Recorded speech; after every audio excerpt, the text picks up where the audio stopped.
അമൃതേശ്വരിയേ നമഃ. ഒരിക്കൽ എൻ്റെ സഹോദരൻ എനിക്ക് നല്ലൊരു തമാശ കഥ പറഞ്ഞു തന്നു. കുറച്ച് ദിവസം മുമ്പ് അവൻ്റെ കൂടെ ജോലിയെടുക്കുന്ന ഒരാൾ കമ്പ്യൂട്ടറിലെ ഒരു പ്രശ്നത്തിനായിട്ട് സഹായം ചോദിച്ചു. അദ്ദേഹം വളരെ പ്രധാനപ്പെട്ട ഒരു സൂം മീറ്റിങ്ങിൽ കയറാൻ ശ്രമിക്കുകയായിരുന്നു. പക്ഷേ ലാപ്ടോപ്പ് എന്ത് ചെയ്തിട്ടും ഫ്രീസായി പോകുന്നു. എൻ്റെ സഹോദരൻ ആ സൂം വർക്ക് ചെയ്യാനായിട്ട് സഹായിച്ചു. ഉടനെ സ്ക്രീനിൽ ഒരു മെസ്സേജ് വന്നു, മൈക്രോഫോണായിട്ട് കണക്ട് ചെയ്യുക എന്ന്. മേശയിലുണ്ടായിരുന്ന ഒരു കറുത്ത സാധനം എടുത്തിട്ട് എൻ്റെ സഹോദരൻ ചോദിച്ചു, ഇതല്ലേ നിങ്ങളുടെ മൈക്ക്? അപ്പോൾ അവൻ്റെ സുഹൃത്ത് പറഞ്ഞു, അല്ലല്ല, അത് ക്യാമറയാണ്. എന്നിട്ട് മൈക്ക് എവിടെയാണെന്ന് കാട്ടിക്കൊടുത്തു. എൻ്റെ സഹോദരൻ ക്യാമറ താഴെ വെച്ചു, മൈക്രോഫോൺ കമ്പ്യൂട്ടറുമായിട്ട് കണക്ട് ചെയ്തു. എല്ലാം ശരിക്ക് സെറ്റപ്പായി. സുഹൃത്ത് മീറ്റിംഗ് ജോയിൻ ചെയ്യാൻ വേണ്ടിയിട്ട് ക്യാമറ ഓൺ ആക്കാനുള്ള ഐക്കോൺസ് എല്ലാം ക്ലിക്ക് ചെയ്യാൻ തുടങ്ങി. പക്ഷേ അദ്ദേഹത്തിൻ്റെ മുഖം സ്ക്രീനിൽ വന്നപ്പോൾ രണ്ടു പേർക്കും വലിയ ഷോക്കായി. കാരണം എന്താണെന്ന് വെച്ചാൽ അദ്ദേഹത്തിൻ്റെ മുഖം തല കീഴായി ഇരിക്കുന്നു. എൻ്റെ സഹോദരൻ ഉടനെ തന്നെ ക്യാമറയുടെ പൊസിഷൻ അഡ്ജസ്റ്റ് ചെയ്യാൻ നോക്കി.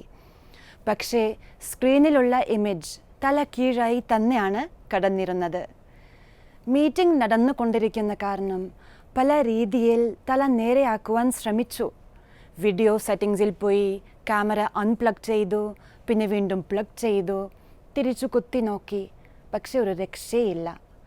പിന്നെ ഇനി ആകെപ്പാട് ഒരു പോം വഴി എന്താണെന്ന് വെച്ചാൽ കമ്പ്യൂട്ടർ റീസ്റ്റാർട്ട് ചെയ്യുക, സിസ്റ്റം റീബൂട്ട് ചെയ്യുക. പക്ഷേ അപ്പോഴത്തേക്കും മീറ്റിംഗ് തുടങ്ങി നല്ലവണ്ണം പുരോഗമിച്ചിരിക്കുന്ന കാരണം എക്സിറ്റ് ചെയ്ത് റീസ്റ്റാർട്ട് ചെയ്യാൻ പറ്റില്ലായിരുന്നു.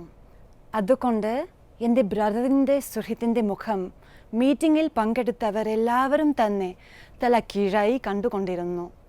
ഇതാലോചിച്ച് നമ്മൾ രണ്ടുപേരും കുറേ ചിരിച്ചു. എന്നാൽ ആ കഥ എന്നെ ചിന്തിപ്പിച്ചു.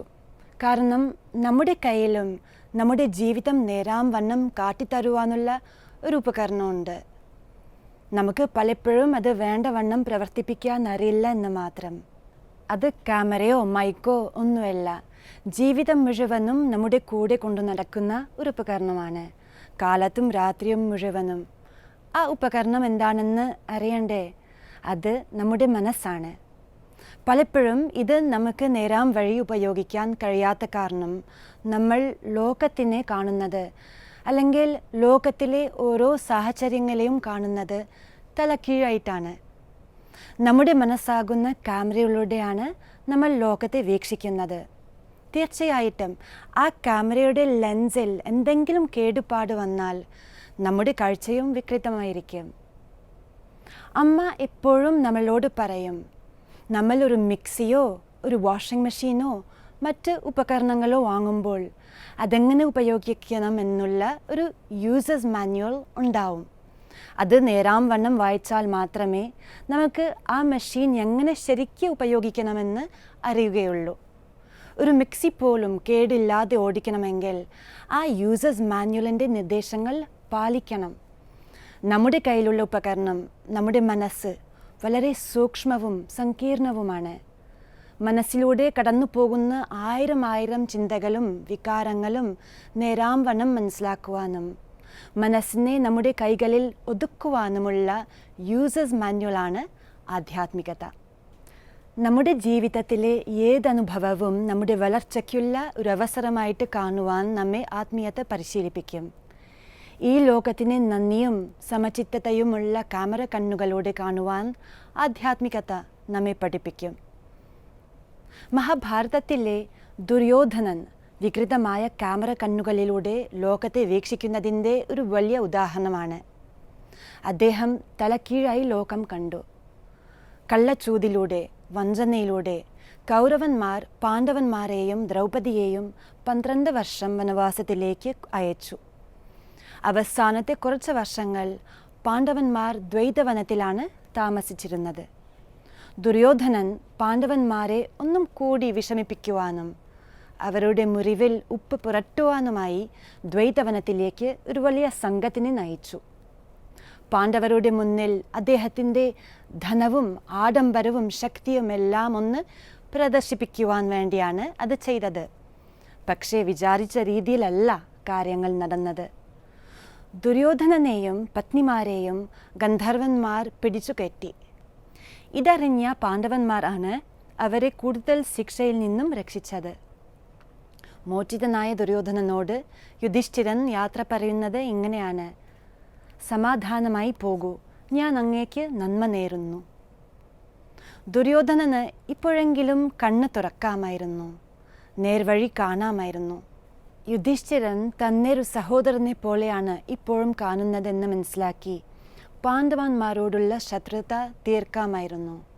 അപകടത്തിൽ സഹായിച്ച, തന്നെ രക്ഷിച്ച പാണ്ഡവരുടെ യുദ്ധനൈപുണ്യം മനസ്സിലാക്കി അവരുമായി സഖ്യം ചെയ്യാമായിരുന്നു. യഥാർത്ഥത്തിൽ ജീവിതത്തിലെ എല്ലാ സുഖസൗകര്യങ്ങളും ദുര്യോധനൻ അനുഭവിച്ചിരുന്നു. ശത്രുക്കൾ എന്ന് കരുതിയവർ പോലും മിത്രങ്ങളാണെന്ന് അറിയുവാനുള്ള അവസരം വരെ ജീവിതം ദുര്യോധനന് ഒരുക്കിക്കൊടുത്തു. ജീവിതത്തിനോട് നന്ദി തോന്നാമായിരുന്നു. പക്ഷേ നേരെ മറിച്ചാണ് സംഭവിച്ചത്. നന്ദിക്ക് പകരം അയാളുടെ മനസ്സ് വിദ്വേഷം കൊണ്ടും അപമാനം കൊണ്ടും നിറഞ്ഞു. ആ വികൃതമായ ചിന്തകൾ ആത്മഹത്യയുടെ വക്കിലേക്ക് വരെ ദുര്യോധനനെ എത്തിച്ചു. നമുക്ക് തോന്നും നമ്മൾ ദുര്യോധനനെ പോലെ അല്ല എന്ന്. തീർച്ചയായുമല്ല. പക്ഷെ ചിലപ്പോൾ ചില സന്ദർഭങ്ങളിൽ നമ്മുടെ ചിന്തകളും അതേ രീതി പിന്തുടരുന്നു. ചിലപ്പോൾ ചെറിയൊരു ബുദ്ധിമുട്ട്, നിസ്സാരമായ ഒരു തടസ്സം, അത് മതി നമ്മെ അഗാധമായ നിരാശയുടെ കുഴിയിലേക്ക് തട്ടിയിടാൻ. അപ്പോൾ ആ സമയത്ത് എല്ലാം നെഗറ്റീവായിട്ട് മാത്രമേ നമ്മൾ കാണുകയുള്ളൂ. അങ്ങനെ വരുമ്പോൾ നമ്മൾ നമ്മളെ സ്വയം വലിച്ചു താഴ്ത്തിയിടും, നമ്മുടെ ചുറ്റുമുള്ളവരെയും വലിച്ചു താഴ്ത്തിയിടും.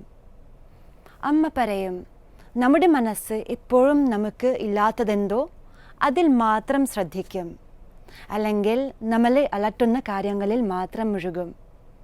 അതേസമയം ആധ്യാത്മികത നമ്മളെ എല്ലാം അതിൻ്റെ സ്ഥാനത്ത് കാണുവാനാണ് പഠിപ്പിക്കുന്നത്. ആവശ്യമില്ലാത്ത കാര്യങ്ങൾക്ക് അനാവശ്യമായിട്ടുള്ള പ്രാധാന്യം കൊടുക്കാതിരിക്കാനും നമ്മളെ ആധ്യാത്മികത പഠിപ്പിക്കുന്നു. ഇല്ലാത്തതിനു വേണ്ടി കൊതിക്കുന്നതിന് പകരം ഉള്ളതിൽ നന്ദിയുള്ളവരാകുവാൻ നമ്മെ പ്രാപ്തരാക്കുന്നു. ആധ്യാത്മിക തത്വങ്ങൾ ഉൾക്കൊണ്ട് ജീവിതത്തിനോട് നന്ദി പുലർത്തുവാനായി നമുക്ക് അമ്മയോട് പ്രാർത്ഥിക്കാം. ഓം അമൃതേശ്വരിയേ നമഃ.